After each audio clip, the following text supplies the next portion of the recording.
I get a little bit of an echo. I'll shut up in a minute. I'd like to welcome everybody to March the 4th. I can't believe it's already March. We have 1 month left of our scheduled meetings. This is the Technology Users Group for Mesa Regal. There are, for the purposes of persons taking our notes, Alice, we have currently 11 online. And if you recall, last week we had a very interesting presentation on autonomous drones. And during the meeting, well, our speaker today is talking. I will see if I can find the link and give it to everybody before the meeting's over if you want to go see the recording of that session on autonomous drones. His session was actually about 3 hours long.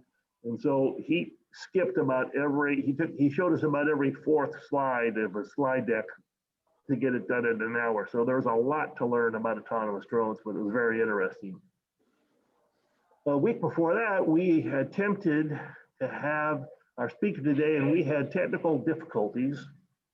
And so we were very happy to get back together with Judy Taylour, who is coming to us from sunny California and is going to talk to us about the cloud.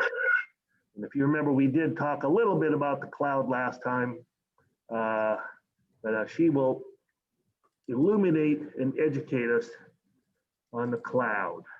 And with that, I'm going to hand it off to you, Judy. Thank you very much for joining us. By the way, we have about 10 people in the room. If they have a question, I will try to relay it on to you when it's time for questions. I'd ask people to hold their questions until Judy asks for some so we don't have too much chatter back and forth. So with that, welcome, Judy. And you might want to, if you're on Zoom, you might want to think about using the reactions button on the lower right-hand side of your toolbar and click on raise your hand so everybody doesn't talk over everybody else. And my name is Judy Taylour, and I am coming to you from sunny Southern California, where it was 38 degrees this morning. So Judy J has her, palm trees up there, so I had to get mine because I'm originally from the beach, still wondering why I'm living in chaparral country, which is our one step below desert country here in SoCal. I'm the president of the Santa Clarita Valley Computer Club, have been for 16,000 years, one of those presidents for life people, webmaster, editor. I taught tech classes to seniors through our adult ed place for 22 years, which was an awful lot of fun. And I'm here to tell you that teaching seniors was exactly like teaching my preschoolers and kindergartners. Absolutely no difference at all. In person, you give them a little rub on the back and tell them what a good job they're doing and give them 16,000 handouts and you're good to go. I'm with APCUG, and this presentation is brought to you by our Speakers Bureau. And we have almost 100 presentations to choose from and about 15 presenters. And we have quarterly virtual technology conferences that I hope you guys have an opportunity to attend. We had one February 13, we have one coming up May 1st, in August, and in November. And then we start all over again. My day is almost booked. I've even got 2 people scheduled for the August BTC. I'm shocked. And we have monthly workshops. I wasn't dressed. And I'm sure that your press forwarded the email to you about our March workshops. With about 12 hours time, I had almost 400 people register for one or more of the 4. So that was really cool. So this is about the cloud, and I am going to share my screen. Oh, I forgot to bring my notes.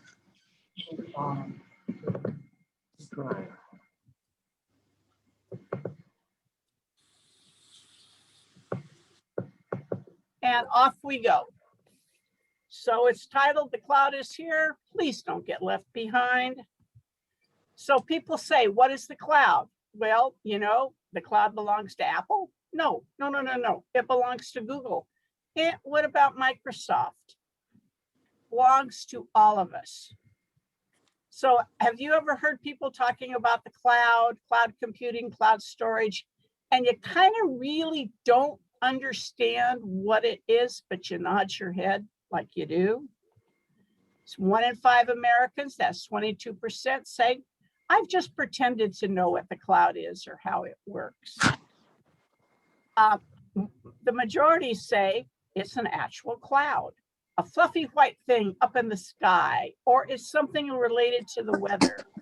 29% of them said that, and 51% said stormy weather would interfere with their cloud computing. It's still, as long as it's been around, one of those iffy things, and one would think, could they have chosen a better name? So this is the 3rd generation of the internet. We started back in the 70s. Some of us date back, I date back to the 80s when I first started using computers. And this kind of show you how everything in the web has grown into the cloud, and we're all into virtualized services now. Microsoft's goal is to have everything as a subscription service, no longer buying anything yearly, just like 365. You rent it, so to speak. And I can't find anything that since 2018 on this, but this is a cool graphic to let you know what happens in an internet minute. Years later, how much more is happening. And again, obviously they don't want to share how much they're making because I can't find anything, and I have searched all over the place since 2016. This has to be a gazillion more dollars for everybody.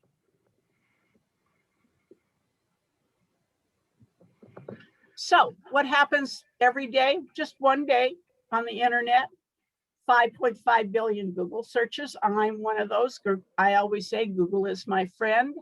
I post things up to APCUG's Facebook account. I don't use Twitter, but my kids and grandkids do. And I am an Amazon shopper, so I'm one of those 4,000 people that may or may not be buying something. 167 million subscribers to Netflix. 300 hours of video are uploaded every day. And with Zoom, they instantly went from December last year, 2019, when they had 100 million to over 300 million using Zoom every single day. So back in the day, you have to put your back of our C drive. It looked like a record player. We needed to buy programs. We really weren't shopping on the internet back then. So you'd go down to Staples or Home Depot, or I would go to Fry's that has just gone out of business, and buy a box. Bring it home, install it on my hard drive, and I could create documents. I date back to the WordPerfect days. I could do some limited editing with photos. I could use my computer to search the web and send emails. That was back in the day. We're still doing a lot of that, majority of it, but we don't go down to the store and buy anything. We have Office on our computers. I happen to use Nitro PDF. I don't use Adobe Acrobat. One of the 2 programs that I pay for is CCleaner. And I use Vast's free program for my security, as did all my students after I got finished with them. And I think you guys just had a Bob G presentation on his latest 2021 security program. But we had all these things on our hard drives, and we were tied to our computers. If we went someplace else, we went on vacation, we visited, it's just the people across the street, we couldn't access our computers. Everything was on our hard drive. So you have to think about, when did you start becoming mobile? When did you start saving to CDs or flash drives or external hard drives?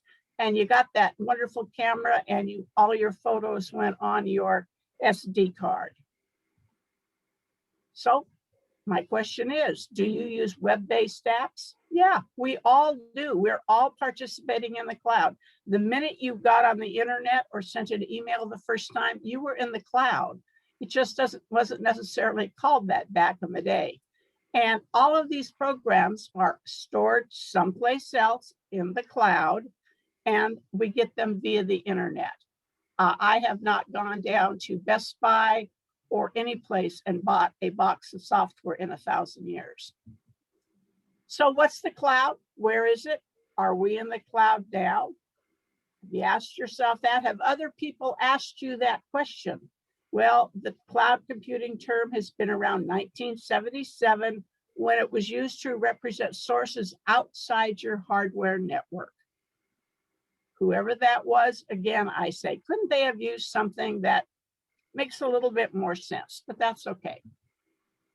So these are all the web browsers that you may or may not be using. I know I always say Google it.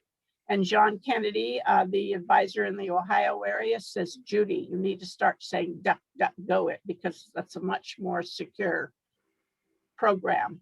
So we all use one or more of these. I use 3. I use Edge, Chrome, and Avast secure browser. So why do we use the cloud? Oh my gosh, it is so convenient. It's reliable. Somebody can debate with me on that, but I've never had a problem with anything up there. And the beauty of it is we can access our data from any device with an internet connection, no matter where we are in the world. We don't have to drag anything around with us. So here's cloud computing, a nice little graphic. We use our desktops, our laptops, our smartphones, our tablets, and we can take a look at every single bit of data that we have. So where does it live? That's the big question. People always say, where in the world is the cloud and where does all my stuff live? Well, a network of servers. What's a server? It's just a bunch of hard drives, so to speak. And we have to have Wi-Fi to access it, which means we need reliable, good, and hopefully fast internet. And again, you can access it any place. Our parks, our libraries, all of the ubiquitous McDonald's and Starbucks. You've got your phone or your tablet with you. You can just take it and open it up and boom, you're on the internet. You don't, oh my gosh, I forgot my USB drive and I had all those pictures on there I wanted to show you. Your external hard drive stays at home. You are portable. So a server is just a computer that provides data to other devices, provides our data back to us. It says, hi there, Judy, you want to see what? Okay, then here it's coming down to your computer, tablet, or my phone. And they're called server farms, and they're massive storage and processing power areas. And it's called rack mountable hardware, and it takes up minimal space. And this is only some of Google's server farms. I visited Google many years ago, their home office, and there were some places that they really didn't want to share with me where they had server farms. And I thought, well, okay, I hope my stuff's not there. And this gives you a picture of it. Microsoft has these, Google, if they've got anything to do with the cloud, they have some kind of warehouse somewhere that have racks and racks and racks of just large hard drives. And they are portable. They can put a truck cab on the front of these and take them wherever they are needed. And this is a really old graphic. And obviously there was some satellite they were working with, and there's a server farm right next to it. So that data was coming down and instantly going over to the server farm and then accessed by, I'm going to say, JPL people. And Facebook's first server out of the United States was in the Arctic Circle in northern Sweden, and utilizes inexpensive and green power generated by dams. You'll find many Microsoft server farms by the dams up in Washington. And of course, with the Arctic air, you don't need air conditioning, and they do need a lot of air conditioning. So what do we need? Again, a reliable internet connection. We need an account at every place. We need a wonderful username password, and you might want to think about using a passphrase because it's more secure. And of course, we need to agree to whatever terms they are. Back in the day, we would take time to read the EULAs, the end user license agreement, because they were, kind of short. These days, they're pages and pages and pages. And if you want to use the app, you're going to have to agree with it, even if you kind of semi don't agree with everything that it says. And what can we do? Every single one of those things, but even more and more and more. And what can we share with everybody? All of that and more. APCUG has a Google Share Drive. That's where we have all of our information about APCUG, the history and things like that. And when we have contests and we have judges, we just direct them to the folder on our share drive instead of sending the links to all of the newsletters and all this good kind of stuff out to everybody. And here's our newsletter one. They would just go up, take a look at those, and then judge them. So 50% of people say they still aren't using the cloud, no matter what. But they really do. Like I said, the minute you send your first email, you're in the cloud. So we already use it. I'll say, are you doing your banking online? And they'll say, yeah. Okay. Do you shop at Amazon or any place, Walmart, whatever? Yes. And are you on Facebook? Yes. Well, they're all in the cloud, but they don't think about it that way. I'm just doing my banking online, shopping, networking. And I'm sharing photos. That was kind of what gets people into using the cloud back in the day more than anything, because they had the opportunity to let the whole free world look at the pictures of their kids and their grandkids.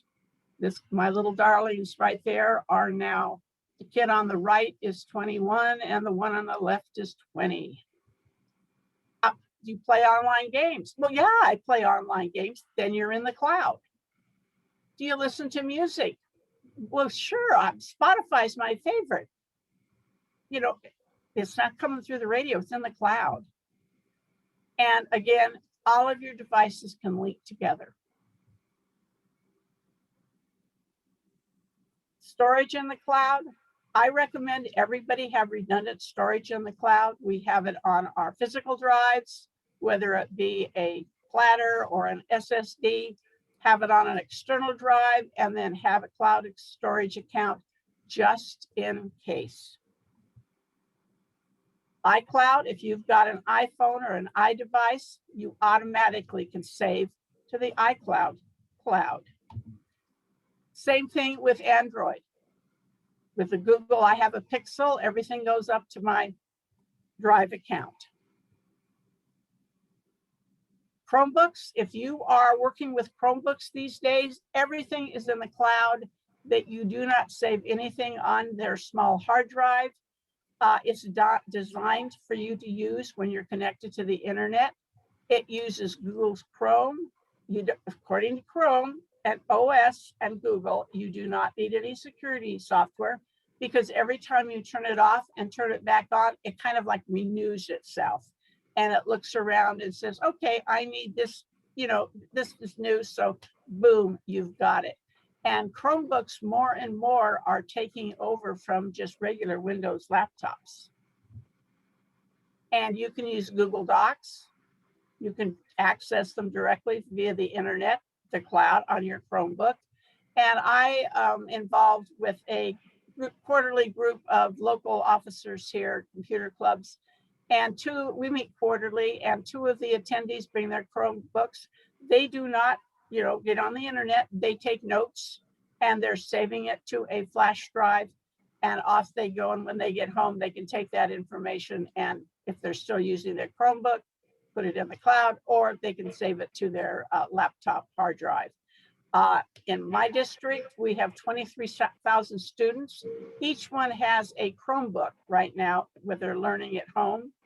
And in high school, my daughters and son-in-law are high school teachers.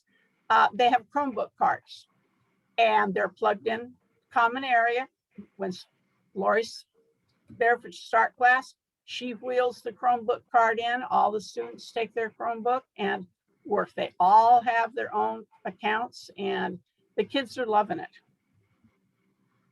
So again, saves external hard drive. Back in the day, we did DVDs. Your redundant is the cloud. And you need it stored in multiple locations. And you need to think about using a password manager. You have to decide, do you want to use a free one or a paid one? Your decision on what you do. The only password manager that has not been hacked is the number 1 password. But if you have an excellent username and password, even if your password manager in the cloud gets hacked, they're not going to be able to get any of your information. And anyway, it's all encrypted. If you're going to use Office 365, you get unlimited storage with OneDrive. Google Drive, with your email account, you get 15 gigabytes of free. Google Photos is changing in June of 2021. And if you are an iDevice person, you get 5 gigabytes of free storage in the cloud with them. You even can have some free storage with Amazon Prime. And if you choose, you can have unlimited photo storage there. Dropbox, 2 gigabytes. And I know back in the day, the APC-UG, we used Dropbox for our combined storage area. And if you recommended a friend, you got extra storage. I use iDrive out here in Calabasas, which is 2 valleys west of me. And you get 5 gigabytes for free. And I have a terabyte, and I'm loving that because I get an email every single night letting me know how many files were backed up and whether or not they were successful. And I have no clue where my backup is. Just like with Google, they're redundant. They have your email and everything you have backed up in different servers. And then you can pay for your cloud storage if you'd like to. Everybody charges a different amount of money. The iDrive at the bottom, I have 2 terabyte, and they were just offering it a little while ago for $4.95 for the first year. When my youngest daughter got hers, it was $12.95 for the first year. And iDrive is one of the ones that, but many columnists and just a whole bunch of people recommend iDrive. So if you're going to be in the cloud, you need the best security program that you can possibly have. You need to have a good antivirus program. Of course, your firewall is working. You need to have a good router. And remember, your router's name might be admin. You need to make sure you change your router's name to a different username. And you need a strong password or passphrase on everything. And I think that if you had Bob G presentation, he suggests that you use Malwarebytes. In addition to CCleaner, Malwarebytes is the other program other than 365 that I pay for. Because anything I have in the cloud, I want to make sure that it's safe. So you know the drill. Minimum of 10 characters, at least 1 cap, number, and symbol. And that one right there is all the first initials of the animals in the Aerosmith, Titer, and Taylour households. But again, if you use a password for your stuff, it's more secure. So I gave this presentation of the 4 seasons, and they could have a 4S-GRP meets second Tuesday as a passphrase. And this just tells you what your password program does. If you have not had a password program presentation, they are interesting because they will tell you the ins and outs of why you need one. This is one of the things that when I give a presentation, I will say how many people are using a password program. And you have 15 people on the screen and 3 people raise their hands. We all know we should be using one, but we usually don't. Dashlane, LastPass, Bitwarden is open source. They are excellent password programs that keeps what you have in the cloud safe. And if you have the opportunity, use two-factor authentication. You can have a fingerprint to get into your computer, your phone, the whole 9 yards. Now we're on to facial recognition. And there's something called Google Authenticator if you are a true Google kid. So you can organize your life in the cloud instead of in the file cabinet. So I use Google Calendar. To be honest, I also use a paper calendar in a Word template.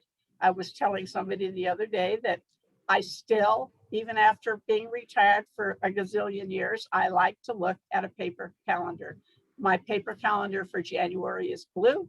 In February, it's pink. This much is green. Next month, it will be yellow. And I just have them right here on my, computer table. And I'm a visual person. So I like to have that piece of paper, but I also use my Google Calendar. So things pop up on my phone. If you were a fan of yellow Post-it back in the day, Evernote will be the program that you want to use.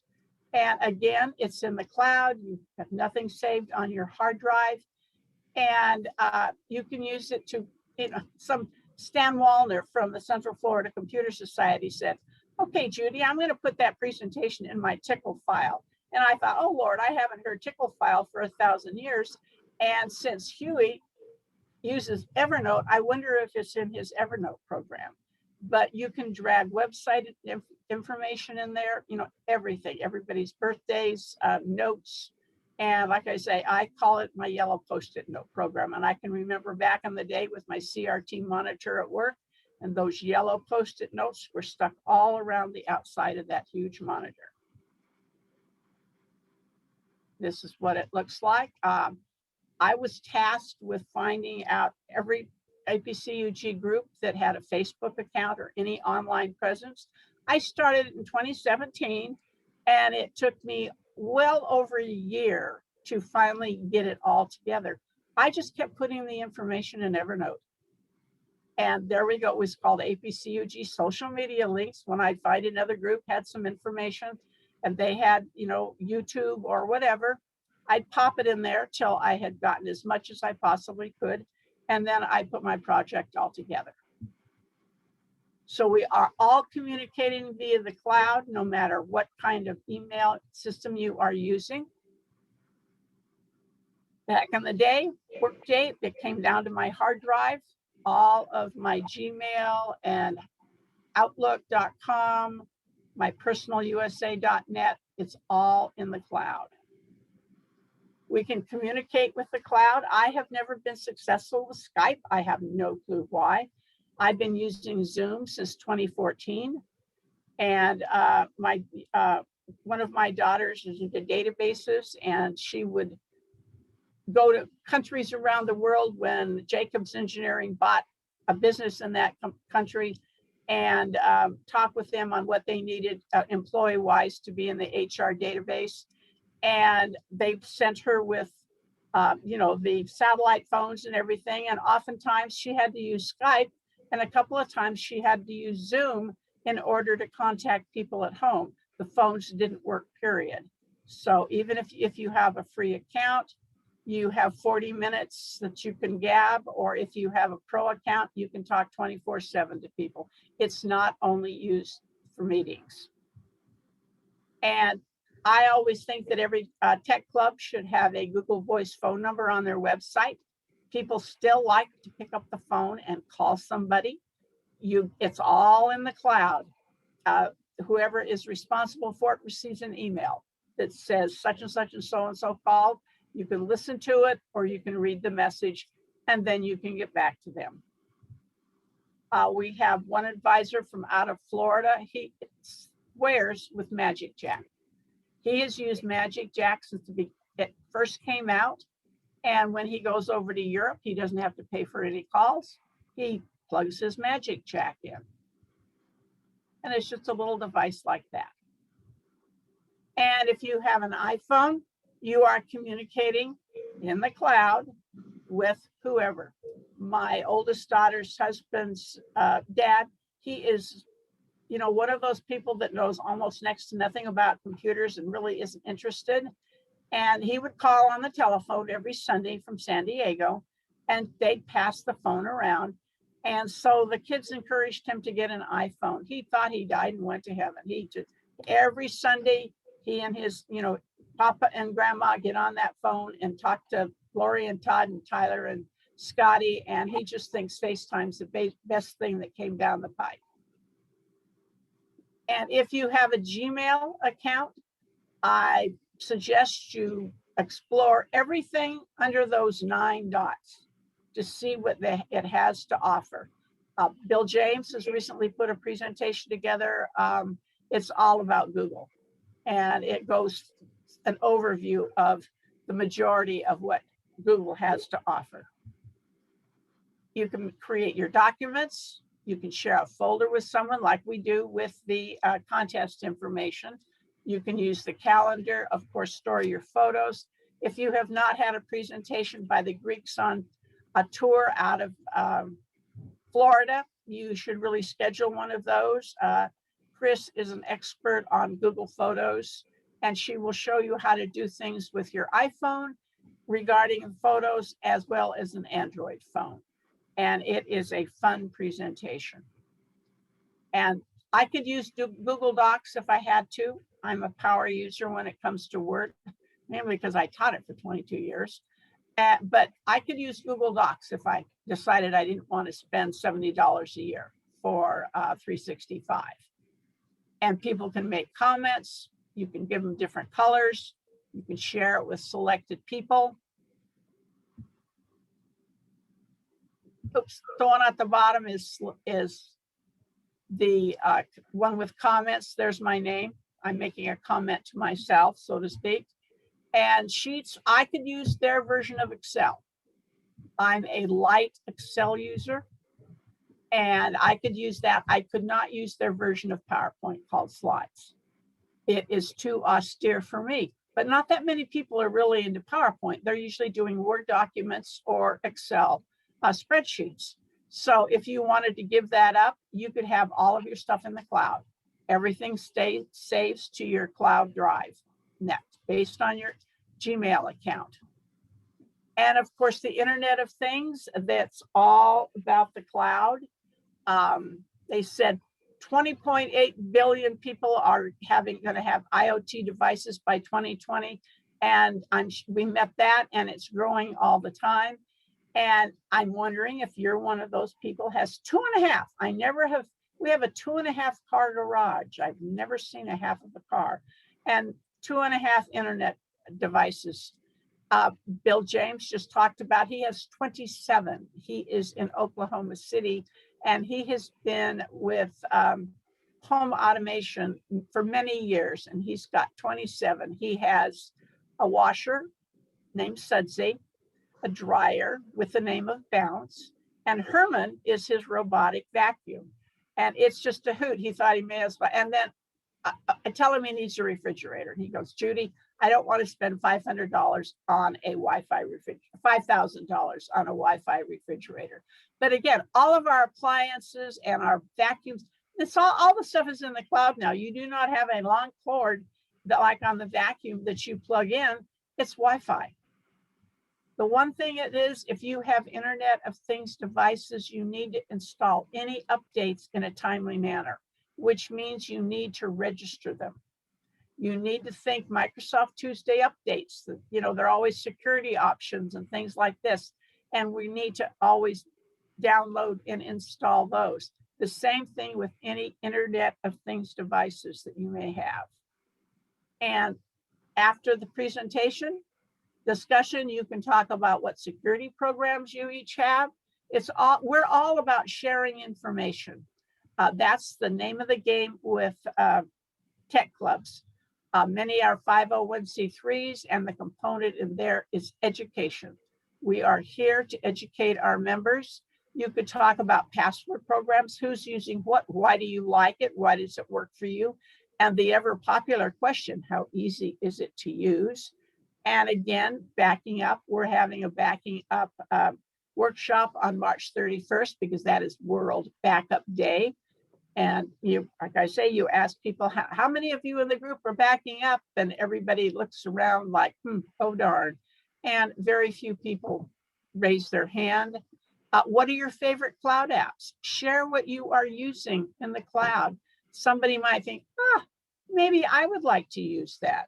All kinds of, decision things that you can talk about, that you know your club members, you respect what they do and what they use. So they might just give you some new ideas on something, and you might try it and go, ugh, this isn't for me. Ooh, gee, I'm really sorry I downloaded that, but I can just uninstall it, so it's no big deal. And I do have to tell you my backing up story. Well, I have three. I was the chair, along with Patricia Hill from the Booters, was my co-chair for many years of the San Diego Technology Conference. And then she left me and started her own conference in Phoenix.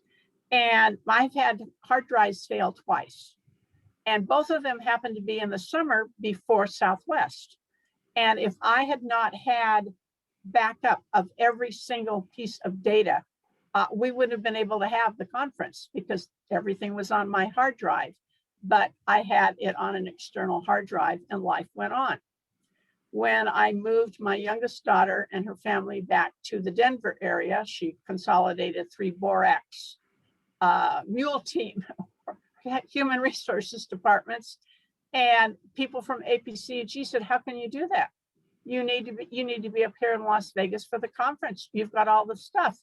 I unplugged my external hard drive, put it in my purse, got on that airplane, flew back there with Stacy and the cat and me, and life went on for the week that I was there. If the people in Vegas needed something, they just picked up the phone and called me, so to speak, or sent me an email, and I would forward the documentation to them.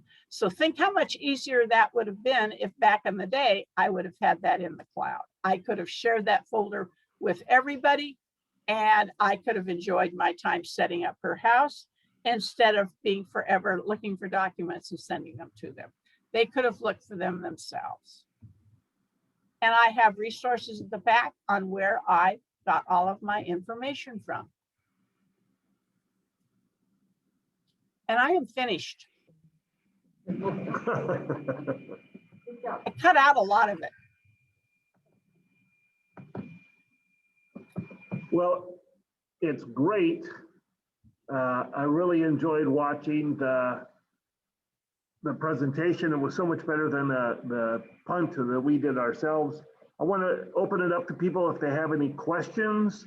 Many of you are muted. All you have to do is either click unmute or hold down the space bar while you're talking so we don't get too many people at once. We do have a couple things in the chat. I want to look and see if those are questions. They are not, so I think we're okay there. So anybody have a question out there in listener land? I have a question in the room, Dennis. Everything that you talk about with the cloud always hinges on that good internet connection. Do you have any insight or ideas on when we can all be comfortable with having a good internet connection? So I don't know if you could hear that, Judy, but the question— No, I can't, because my gardener is using his blower to clean off my patio. Oh, it would be a But nice— he just left. So could you repeat that? Yeah, I will repeat for it. So Dennis points out that all of what you said hinges on having a good, reliable, high-speed internet connection. And do you have any insights into when we all may be able to get, wherever we are, that kind of connection? I am in the Los Angeles area, 35 miles northwest. I have Spectrum. I probably have the world's worst internet connection. It goes off and on. I'm on the east side of the valley, the 14 side of the valley, if you're familiar. The Freeway 5 is on the west side. And we don't have enough nodes. We do not have enough connections.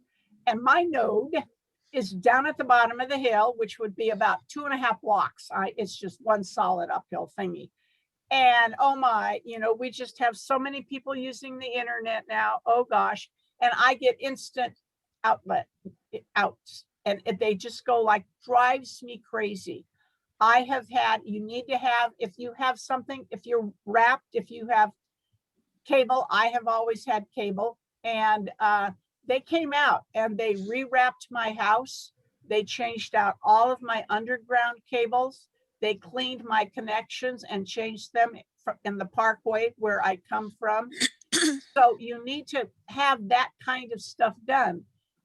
You also need to turn your equipment in every once in a while. Just unplug everything, take it down to the shop, the store, and say, hi, here I am. Could I have the latest and the greatest? What you have might be old equipment. You might want to check out your computer to see exactly what speed you have capable of getting internet at. I have this wonderful Dell here that I hate with a passion, absolute passion. And one of the reasons they came out was my internet is so slow. I pay for 200 download. And then people tell me they have 350 downloaded. I go, don't say that. And we finally looked at my expensive laptop I bought here, got it on sale. And I'm only capable of getting 100 gigabytes download. I'm not capable of getting anything else, even though I pay for 200. So check your equipment and see what you've got. Hound your ISP. I do. Good suggestions. I would add a couple things. One thing on routers, we had a presenter a couple years ago that pointed out that he had moved his router into his bedroom, and the little blinking blue and yellow lights were driving him crazy. So he turned it off every night and turned it back on in the morning. And he noticed that he did have much better performance online because he had inadvertently caused the router to reset each time and purge all of the pieces of files that were in there. So it is a good process to at least weekly bounce your router. Bill James, who just gave a modem, router, and Wi-Fi presentation, Scott, he says twice a month, and people took him to task of that. Why in the world would you want to do that? His comment is, you reboot your computer, don't you? Yeah, well, some people don't, and that's another problem, another story. The other thing I would suggest is we had a good presentation last year about 5G services and the rollouts and the technology therein. And I truly think, especially in metropolitan areas, that we are going to pretty soon get to the point where we no longer need a hard connection into the house to have high speed. Right now, I have a T-Mobile device here in Mesa, Arizona that gets me 250 megabyte download speeds, and I'm not connected to anything. And that's not even 5G. That's 4 LTE. So I think the 5G rollout, don't know how long it'll take, may make all this wire in the ground obsolete. And Spectrum told me for my smart TV and my laptop, I should be Ethernet all the way. And I am. Yeah. And I thought, wonderful, I'm paying for cable. Okay, fine, works for me. My router is right there. Give me 2 more feet on my arm and I would be touching it. And you need to have, it used to be in the office, the back bedroom, and I had my 50-foot Ethernet cable down the hall and through the dining room and into the family room. And I always said it works for me because it's the same color as my floor tile, my porcelain tile. But when they came out and did a number, they moved it right over here. So I have everything is right within where I am doing my computer stuff. And you need to think about, if your router is someplace else, how about an extender? Right. Plug And one thing that I stumbled on from here to there. I changed from a router and extender to a mesh router system. It happened to be a Google Nest, and it probably increased my throughput 4-fold. How much did that cost you? I got it on sale, a four unit, and Costco was $300. There you go. So that's the latest thing, mesh, M-E-S-H. Bill covered that in his workshop, except he's from, I didn't know people from Oklahoma had an accent, but he pronounces it as, I worked with him for quite a while to get it into mesh, but it didn't work. And he said, I Okay. knew that. He said, I wondered if they knew what I was talking about. The president of the group down in San Diego, T.U.G, he did that several years ago. And oh my, it makes all the difference in the world. So Judy, I don't know if he hacked you at that last moment, but you froze when you pronounced how he pronounces mesh. How did he pronounce it? Mish, Mish. All right. mishmash. I remember reading years ago that the Telemarketing Association was coveting people in Kansas and Nebraska as reportedly having the least noticeable accent in the United States.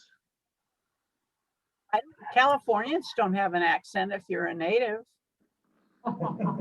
Well, Alice, You guys, you Arizonans don't have an accent. Who's the guy from Canada? well, he's not in the room. I must have an accent because we were walking in a national park in Zion and somebody stopped us and asked us if we were from Canada. Well, Canadians do a little bit Well, we're only. I'm with only their 50 outs miles and short of abouts it. and stuff like that. Yeah. Okay, are there any other questions? I don't want to run out of time. Kathy has one. Yes, Kathy. Hi, Judy. I have used a PC and I have a lot of genealogy data that I would like to back up in the cloud and also have be able to share it with family. How do I physically do that? You have a Gmail account? I do. Okay, you have Drive. If you click on the 9 dots, it Okay. drops down and you click on Drive. That's your storage area.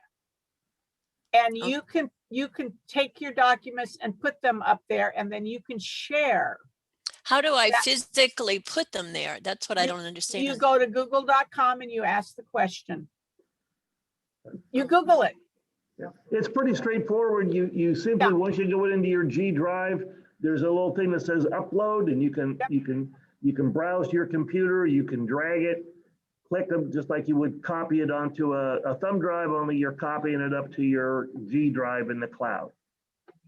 Are you using Microsoft 365? Yes. Then you have a OneDrive that you can do the exact same thing with, and you can share your OneDrive folders with friends, relatives, the whole free world. So you have two options. Bill James uses OneDrive all the time. He doesn't have anything hardly on his C drive. He saves everything to OneDrive because he's got a Mac, he's got an Android Samsung, he's got an iPad, he's got I got a Chromebook, he's got a Samsung laptop. So he accesses his stuff from various and sundry places. So everything is in his OneDrive, and his redundant is his Google Drive. Right. And that's a So good thing. then how would I physically share it with a family member? Click on the folder and share. Again, Google is your Oh. friend. Yeah. And when I ask Google a question, I ask a sentence like I would be, like you asked me, type that in your Google search. And I let them figure out which words they need, and that you will get step-by-step instructions. I can also, if you send me your email address, I'm J Taylour, Taylour, at apcug.org. I can have Bill get in touch with you and walk you through it. Thanks. Okay, Welcome. thank you very much. Appreciate it. Yep. And I And he wanted does to- genealogy too, so he'd love to help you. Oh, and we're having a genealogy workshop in April. Oh, What program do you use? I have Legacy, but I just I use Ancestry and Family Search. Is that what you mean? Because I have Orv Beach from SoCal. He's going to do Grants, which is the open source program. And then Murray from Canada is going to do Roots Magic. And I'm going to get one more person who really, knows a lot about whatever, probably Ancestry, to give live demo. So people can get a flavor of what's out there. Okay. Oh, that one had to be more interesting, Kathy. Yeah. So Judy, would you send me an email with information about that genealogy thing? There's several people in the club that would like to see it. Everybody will get that at the end of March when I send out. Did you, Scott, did you get my email with about the March workshops? Yes, yes. You'll get one in the end of March about the April workshops. All righty. I'm not there yet, okay? It's still up here. Yeah, all right. Gotcha. I have a question. Does that mesh program with the Nest, does that increase your speed at all? Yes, well, it doesn't increase the speed coming into your house, so you get whatever you're getting through your local modem, whatever you're using to connect with the internet. But it is the Wi-Fi router, and because I thought I was having bad speed, and when the company came out and tested it, I had fine. I realized it was the router. So I went from 12 megabit per second speeds to about 70 through to my devices in the house, whether it was my Roku device or my iPhone or my laptop. So it greatly increased my ability to get the bandwidth I was paying for. Yeah, I get 98 download. Luckily I can't get more than 100 because I only get 98. I've never been able to get more than 98. And yet Spectrum's bottom line is 200.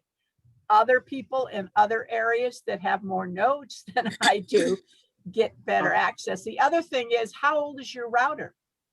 If it's 4 years old, you need a new one. Well, CenturyLink said they can only get up to 10 megabytes, so in this area. Yeah, see, yeah.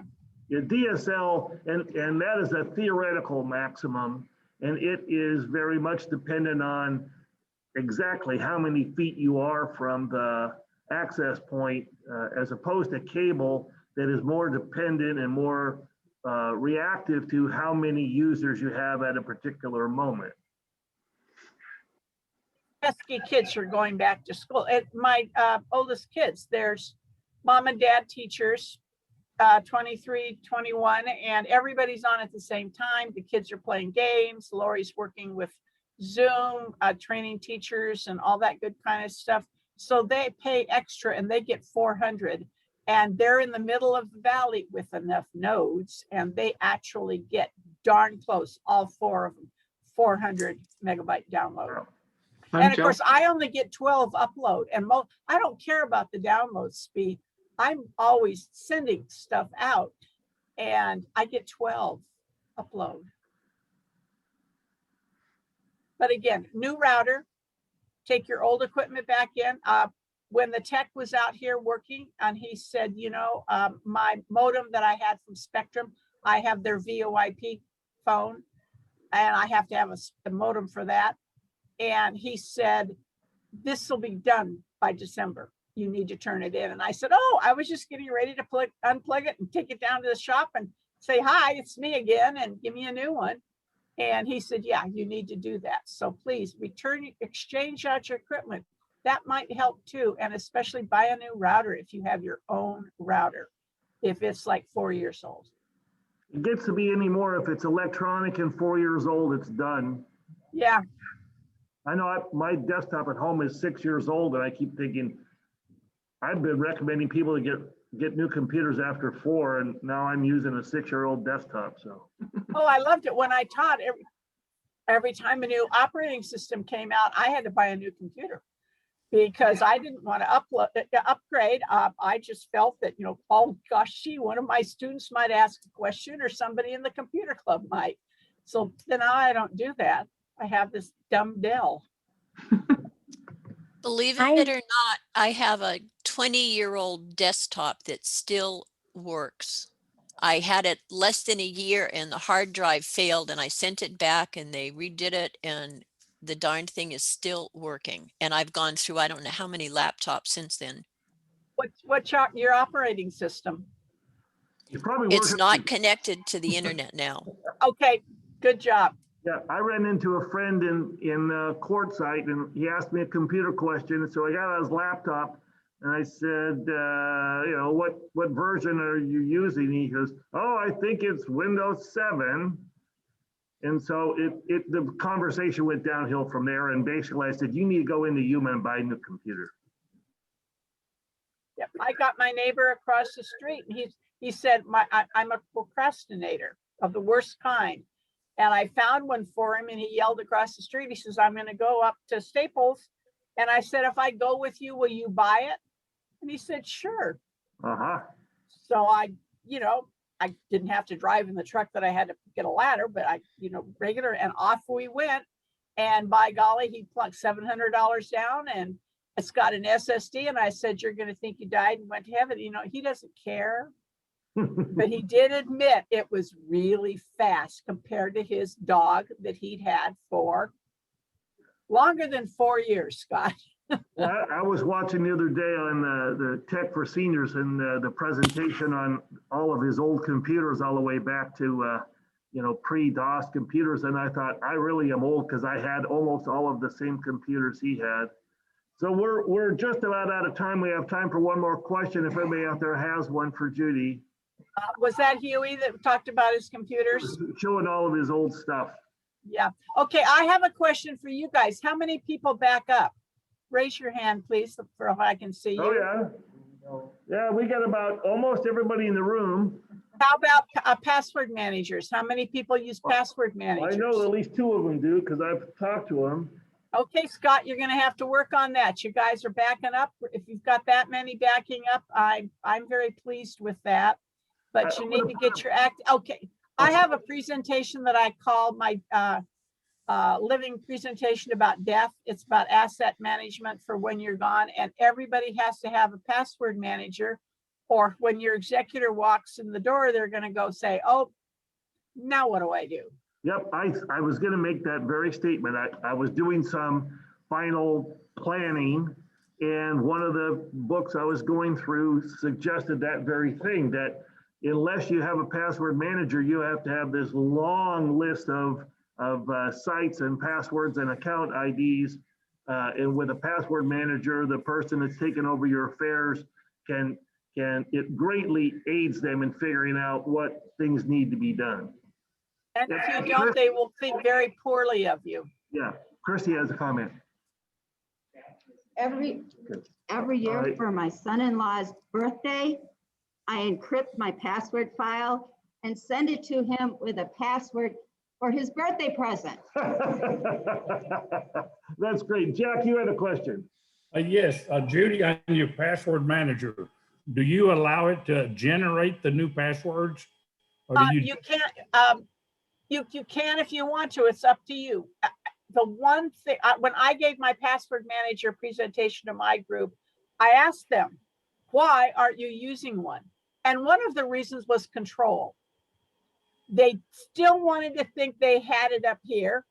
And Joe Kissel, who's a publisher out of San Diego, he says, keep a few of your passwords that you used every day and and then rely on your password manager for the rest of them. So that all depends on you. It will take all your crummy ones, or you can use theirs. But once you let them use theirs, you don't have them in your little black notebook anymore. By the way, the little black notebook, my friend put his through the washer. And now he has a little black notebook with just smears in it. Oh, Lord. Thank you so much. That is going to be, I'm adding that to my password manager presentation. I'll see if I can get a I picture love and send it horror to you. stories like that. Okay, I think we're at a few seconds away from 11 o'clock, and there are rugged Zumba people that may come in here at any minute and kick us out. So Right over you. Well, thank you very much for the presentation and the discussion, everybody. I will be copying this onto the hard drive and uploading it to Zoom. By the way, to YouTube. The YouTube channel is T.U.G. 4700, and I'll post the presentations. We only have 2 of them out there, one on drones and one on security. So I'll be putting this one out there. You'll see it later today. Yes, and Larry Fortin had told me he would do his best to shorten his presentation for you. It's a good one. It's a good one. He emailed me and he says, Judy, you know I like to talk. He says, what am I going to do? He says, I will do my best. So I'm glad he very did. good. Yeah, did very good. All right, well, thank you, everybody. We'll see you again next week. Bye-bye. Thanks, Judy. Welcome. I was up like